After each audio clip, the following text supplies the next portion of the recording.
Hello guys, welcome back to this channel. In today's video, I'm going to show you how you can claim your developer live log rewards in Heartopia game. Okay, let's get into it guys. To open up the developer live log, you need to click on this menu, the globe icon, and then you need to select the new live log.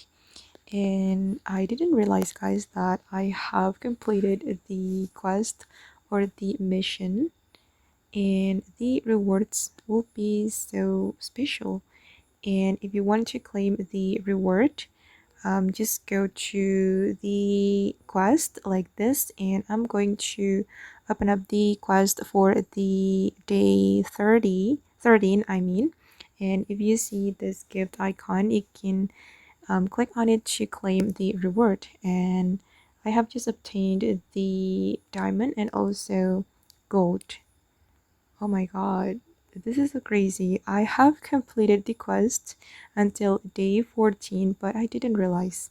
So if you have realized that you have completed the quest, just go to the developer live log, and then you will get these special rewards. For example, this mandarin cargo pants and also diamonds. Okay, yeah, just like this. Just click on the moving item and you will be able to claim it. Okay guys, and that's how you can claim the new developer live log rewards in Heartopia. I hope this video will be useful for you. Thank you so much for watching, and bye.